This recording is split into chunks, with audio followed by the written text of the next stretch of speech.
Target বই থেকে মাধ্যমিক চলতরিত অধ্যায়ে 2027 সালে যে সাজেশন প্রশ্নগুলো করা হয়েছিল, আজ আমরা ভিএসএ 1 নম্বর প্রশ্নগুলো দেখব এবং তার উত্তর সহ আলোচনা করব। 1 নম্বর প্রশ্ন: যদি তড়িৎ প্রবাহের অভিমুখ বিপরীত করা হয় তাহলে বাল্যচক্রের গতির কি পরিবর্তন ঘটবে? যদি তোমরা উত্তর জানো কমেন্টে জানাবে। উত্তর হলো বার্নের চক্রের ঘূর্ণনের অভিমুখ বিপরীত হবে। 2 নম্বর প্রশ্ন: ডায়নামোতে কোন ধরনের শক্তি তড়িৎ শক্তিতে রূপান্তরিত হয়? উত্তর: যান্ত্রিক শক্তি তড়িৎ শক্তিতে রূপান্তরিত হয়।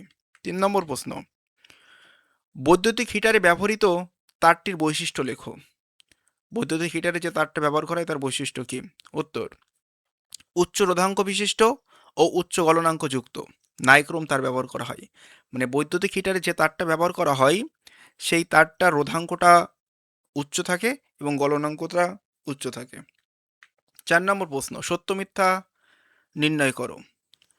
উষ্ণতা বৃদ্ধিতে অর্ধপরিবাহী রোধাঙ্ক হ্রাস পায়, এটা সত্য না মিথ্যা? এটা হলো সত্য। এই সেম টাইপের প্রশ্ন আমরা কিন্তু এমসিকিউতে করেছিলাম। তোমরা যদি আমরা চলতরিত অধ্যায় থেকে টার্গেট বইয়ের যে সাজেশন এমসিকিউগুলো করেছি, যদি না দেখে থাকো অবশ্যই দেখবে। আমরা ডেসক্রিপশানে অথবা কমেন্টে লিঙ্ক দিয়ে দেব।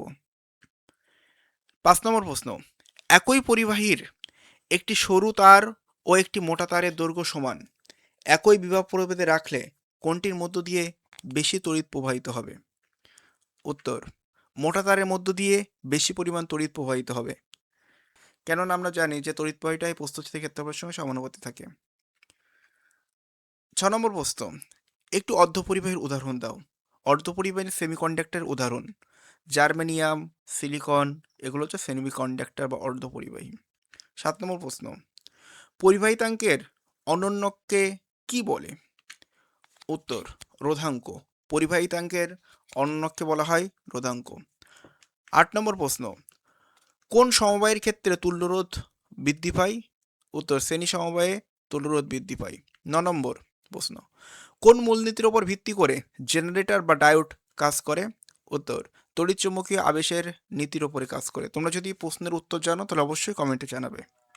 10 নম্বর প্রশ্ন: চৌম্বক ক্ষেত্রে অবস্থিত কোনো তড়িৎবাহী তারের উপর ক্রিয়ারত বলের অভিমুখ কোন নিয়ম দ্বারা নির্ণয় করা হয়? উত্তর: ফ্লেমিংয়ের বামস্থ নিয়ম দ্বারা নির্ণয় করা হয়। 11: বাড়িতে ব্যবহৃত বাতিগুলির মেইন লাইনের সঙ্গে কিভাবে যুক্ত করা হয়? উত্তর: সমান্তরাল সমবায়ে। মানে বাড়িতে ব্যবহৃত যে সমস্ত বৈদ্যুতিক বাতিগুলো আছে, যে বাল্বগুলো আছে, সেগুলো মানে সমান্তরাল সমবায়ে যুক্ত থাকে। আর ফিউজ তারটা কিন্তু শ্রেণী সমবায়ে যুক্ত থাকে, এটা কিন্তু ভুল করবে না। এই যে বলছে যে 220 ভোল্ট 60 ওয়াট ও 110 ভোল্ট 60 ওয়াট বৈদ্যুতিক রোধের অনুপাত দুটি কত হবে? এই অনুপাত হবে 4:1। আমরা এখানে শুধু উত্তর নিয়ে এসেছি, তোমরা যদি আমাদের অঙ্ক রিলেটেড এই অঙ্কগুলো আমরা ভিডিও আকারে প্রকাশ করেছি, তারও ভিডিওর লিঙ্ক আমরা কমেন্ট বক্স এবং ডেসক্রিপশনে দিয়ে দেবো, তোমরা দেখবে। সেখানে আমরা চলতরিত অধ্যায় থেকে মাধ্যমিকে টার্গেট বই যে সাজেশনের অঙ্কগুলো ছিল সেই অঙ্কগুলো নিয়ে আলোচনা করেছি। 13 নম্বর প্রশ্ন: দুটি আধানের মধ্যে দূরত্ব যদি ডি হয়, বল যদি এফ হয়, দূরত্ব 4D করলে বলটি কত হবে? এখানে বল হবে F/16।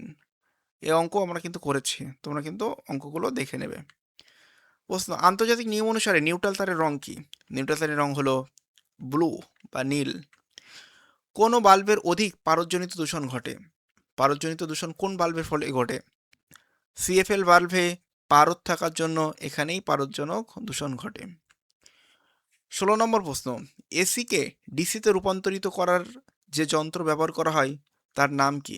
মানে এসি কারেন্টকে ডিসিতে রূপান্তরিত করে কে? রেকটিফায়ার। এটা এসিকে ডিসিতে কনভার্ট করে। সত্য মিথ্যা লেখো।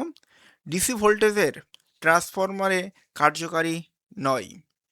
মানে ডিসি ভোল্টেজ বলতে ট্রান্সফারে কার্যকারী নয়, এটা সত্য না মিথ্যা? উত্তর হলো সঠিক। 8 নম্বর প্রশ্ন: ফ্লেমিংয়ের বামস্থ নিয়মে চৌম্বক ক্ষেত্র এবং তড়িৎ ক্ষেত্রের মধ্যবর্তী কোণ কত হবে? জানা থাকলে অবশ্যই কমেন্টে জানাবে। একদম পুরো সহজ, 90 ডিগ্রি বা 1 সমকোণ। তোমরা এই প্রশ্নগুলো খাতায় নোট করবে এবং খাতায় নোট করলে তাহলে দেখা যাবে যে এই প্রশ্নগুলোর অনেক দিন মনে থাকবে। মাধ্যমিক পরীক্ষায় যদি এই সমস্ত কোশ্চেন দেয় বা সেকেন্ড সামেটিভে টেস্ট পরীক্ষায়, তাহলে ভুল হওয়ার সম্ভাবনা অনেকটাই কম হবে। 19 নম্বর প্রশ্ন, 1 ওয়াট সমান সমান কত জুল? 3600 জুল বা 3600 জুল। বার্লে চক্রে এসির পরিবর্তে প্রবাহে প্রয়োগ করলে কি হবে? মানে বার্লে চক্রে যদি আমরা এসি প্রবাহ দেই তাহলে কি হবে? বলে চক্রটি কাঁপবে কিন্তু ঘুরবে না। প্রশ্ন, অপর বাল্ব সিএফএল এলইডির মধ্যে কোনটি মানে তড়িৎ শক্তির বেশি সাশ্রয় হয়? সিএফএল ও এলইডির মধ্যে কোনটাই খরচ কম হয়? অবশ্যই আমরা জানি, তোমরা যদি কমেন্ট জানো অবশ্যই কমেন্টে জানাবে। এলইডিতে। 22 নম্বর প্রশ্ন, তড়িৎচালক বল না একটা শক্তি? মানে তড়িৎচালক বল একটা বল না শক্তি? অবশ্যই তড়িৎচালক বল হলো একটা শক্তি।